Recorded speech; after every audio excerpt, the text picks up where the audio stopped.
Hello everyone and welcome back. Today I'm going to be telling you about the books I am currently reading, have actually already finished, and am planning to read in the month of December.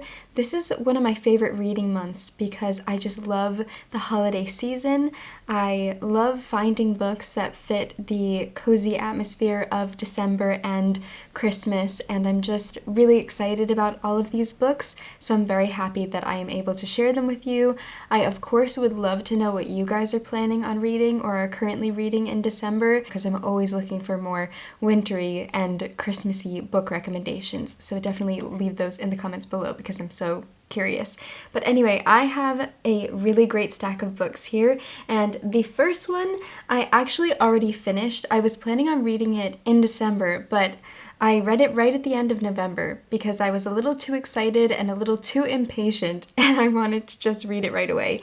And that is Susanna Clarke's The Wood at Midwinter. I just wanted to tell you about this because I wanted this to not only be a TBR, but maybe a bit of a recommendations video as well.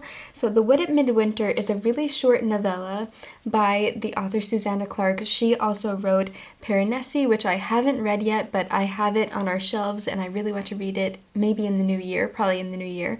And this year I read Jonathan Strange and Mr. Norrell, and although I loved her writing in Jonathan Strange and Mr. Norrell, I felt like it was quite meandering and it did lose me in certain places, and I didn't love it as much as I was hoping to.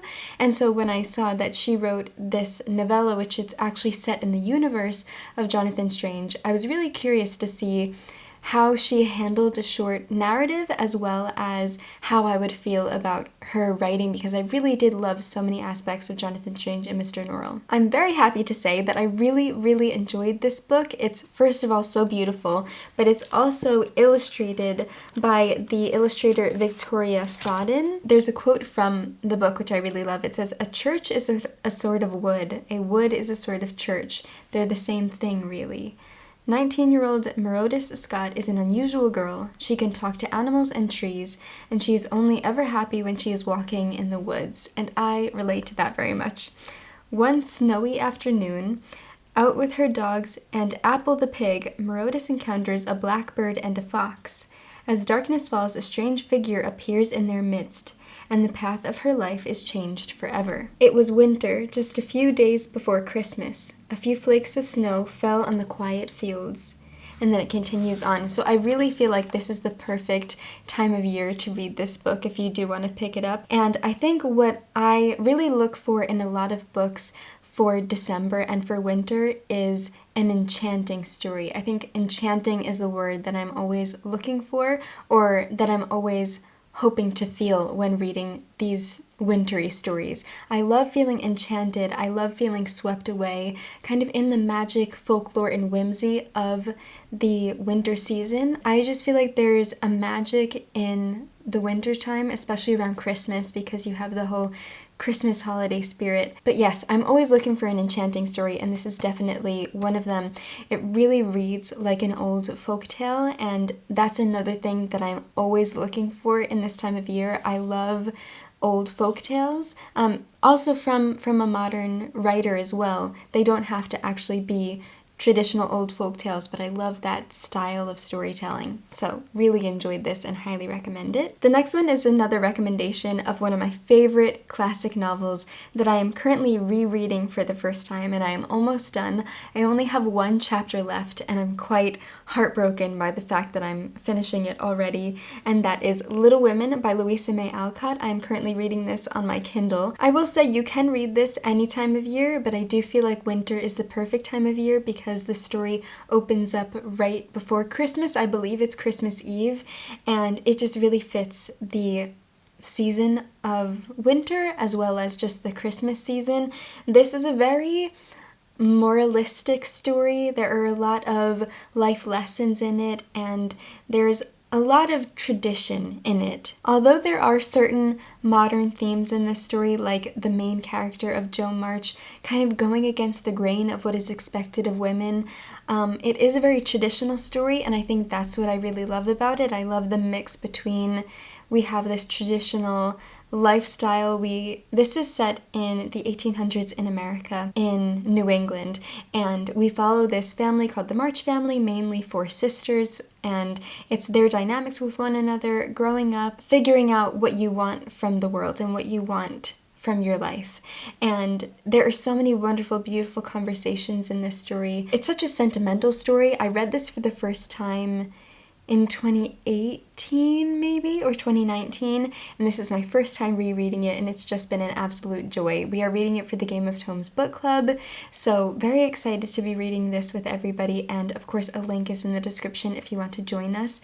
We host our book club on Fable, Emma and I, and we always just have so much fun talking with you guys and being in on the conversation. So really loving Little Women, and can't believe I only have 1 chapter left. I am really quite sad about that, but so excited and happy to have reread this. Okay, I don't know how to talk about this book yet, because I just finished it last night and it really became a new all-time favorite. I want everyone to read this book. It is the epitome of wintertime, and it is just so many things that I love in a book, and that is The Bear and the Nightingale by Catherine Arden. So I picked this up, I believe, on December 1st, and I finished it yesterday on December 7th, so I read it over the span of a week. But the first part of that week, I was reading it like at a regular pace, and then the past 2 or 3 days, I have been speed reading because I have not been able to put it down. Last night I took a picture of it, and I've been updating you guys on my Instagram story. If you ever want like immediate updates from me, I always post things on my Instagram story, so if you're not following me, a link is in the description if you care to. I posted a picture of this when I finished it last night, and then I shared my review that I wrote on Fable and Goodreads. I'm mainly using Fable now, because that's where I host my 2 book clubs, the Well-Read Book Club and the Game of Tomes book club. I've been using Fable more for my tracking my reading, and I've really been loving it. I still post on Goodreads. You can still follow me on Goodreads because I will keep updating it, but I'm really loving Fable. So again, a link's in the description if you want to join the Game of Tomes or Well-Read Book Club. I'm always on Fable. I love talking to you guys on there. It's just such a great app. But anyway, this isn't about Fable. This is about this book. I think I want to read you my review, because I feel like this happens to me a lot when I really, really love a book. I have a hard time talking about it naturally. Like, I need to write down my thoughts and then read my thoughts, because if I try to explain it without writing it down, it's just a jumbled mess of like, oh my god, I love this book, it's perfect. So I shared this review on my Instagram story, and I said above the review, I'm sharing this here to convince you to read it. And I got quite a few messages of people saying like, I've been influenced, or someone said that they reserved it from their library, so it's already working. I'm already convincing people, so now I need to convince more people to read this. Maybe I should read the blurb on the back because it's great, and then I can read my review as well. The back says, "Beware the evil in the woods. In a village at the edge of the wilderness of northern Russia, where the winds blow cold and the snow falls many months of the year, an elderly servant tells stories of sorcery, folklore, and the Winter King to the children of the family, tales of old magic frowned upon by the church. But for the young wild Vasya, these are far more than just stories. She alone can see the house spirits that guard her home, and sense the growing forces of dark magic in the woods." Oh my god. From the very first page, I was swept away by this story. The words blurred, and I was transported into the world of The Bear and the Nightingale. The characters were beautifully developed, complex, and unique. The tone of the story was enchanting, as if I were put under a spell which made me unable to stop reading. I was glad to be under such an enchantment, as the last thing I wanted to do was to stop reading. I can't remember the last time I was so captivated by a story, to the point where I would be frustrated that it was getting late and I needed to go to sleep. Sleep is for the weak, I tried to convince my drooping eyes. I really did. I was genuinely getting so frustrated that I had to go to bed because I just wanted to keep reading. One of my favorite literary devices is personification. I especially love it when writers personify nature, making rain, wind, snow, or seas feel alive with their own personalities. In this story, the brilliant Catherine Arden makes the season of winter feel this way. As the book is set in northern Russia, this personification of winter is truly genius. Speaking of the setting, I must mention my love for Russian literature. I must also mention that my favorite book of all time is Anna Karenina by Leo Tolstoy. I had to mention it. I always have to mention that little fact.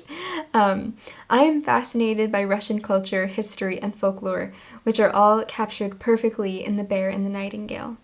Reading Russian names, patronymics, surnames, and nicknames makes me feel strangely sentimental as I think back to when I first discovered Russian literature, mainly through the work of Leo Tolstoy. Essentially, what I'm saying is, I loved the setting of northern Russia with the added sprinkle of magic and folklore.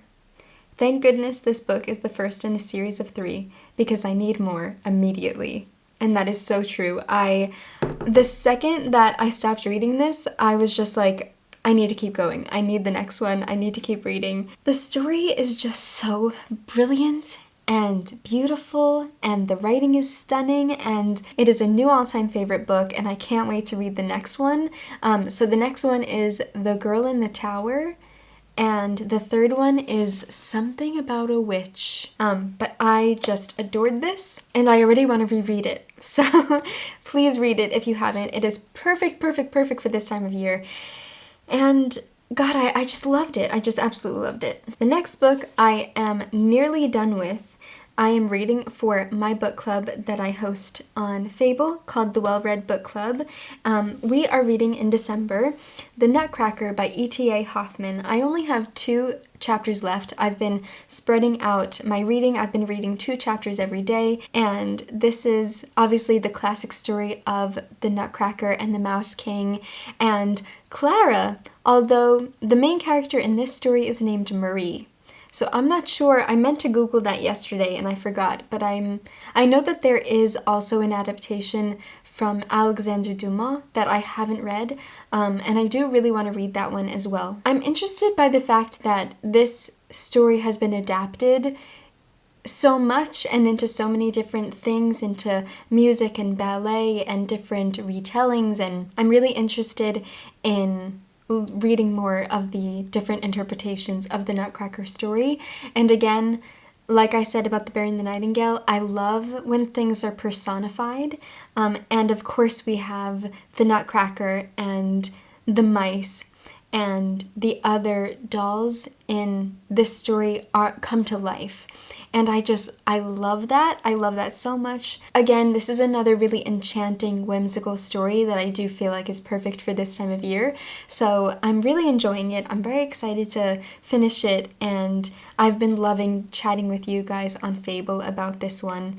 So yes, just very happy to have finally read this classic story after years of watching all these different movie adaptations usually.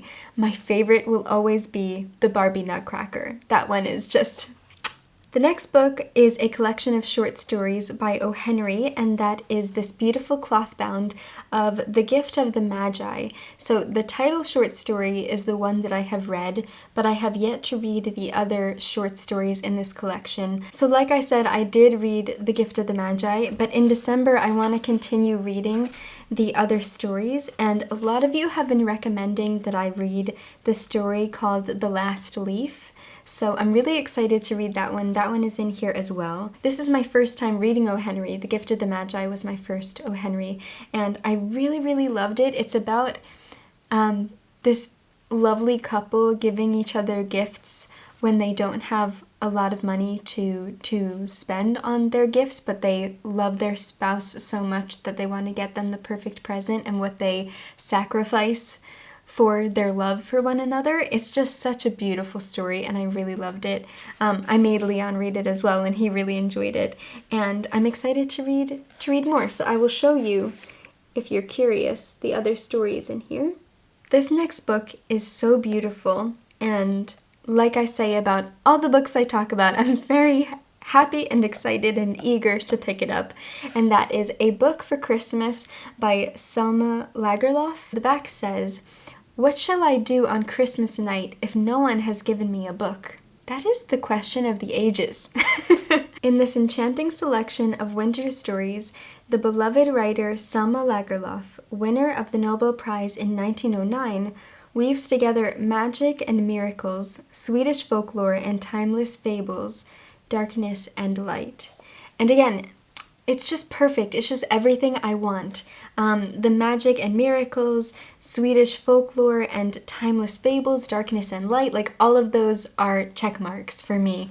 And I really want to read more from Swedish writers. One of my favorite writers is Fredrik Backman, and I have never read from a classic Swedish author, so I'm excited to read about some Swedish folklore as well. Especially because The Bear and the Nightingale, it's based in a lot of Russian and Slavic folklore, and I want to read more Russian and Slavic folklore, as well as folklore from a bunch of different cultures, and Swedish is definitely one of them as well. Here are the stories in case you're curious. Then the next books that I want to read in December, I don't have here. So Leon and I are currently in England, and we are going to be going back to New York to spend Christmas with my family in December. And so when we get home, I'm going to have all of my books again, which I'm so excited about, to be reunited with my family and my books. But some books I have at home that I don't have here are Hans Brinker or The Silver Skates by Mary Mapes Dodge. I'm very excited to read that one because that one is another like classic wintry story. And then every year I read The Polar Express by Chris Van Allsburg, which is one of my favorite picture books, one of my favorite winter holiday picture books, and also probably my favorite Christmas movie is The Polar Express, although, well, no, A White Christmas. I love Christmas movies. My family always has traditions of like watching certain Christmas movies every year. But anyway, then the other one that I want to read, The Night Before Christmas by Clement C. Moore. I always read it every year. And then another one that I recently found that I'm very excited about, it is Winter Tales.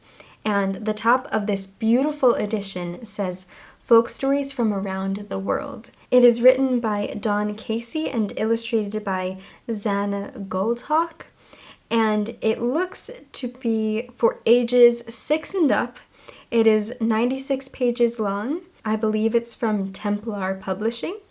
But I was looking through a bunch of different folklore collections, and they had this Winter Tales one that looked so great. I might have to get my hands on this at some point. I might not read it this Christmas or this season, but we shall see. So I hope you guys enjoyed hearing about these books and maybe you got some recommendations. I would love for you to recommend me some of your favorite Christmas stories, so please do so in the comments, feel free.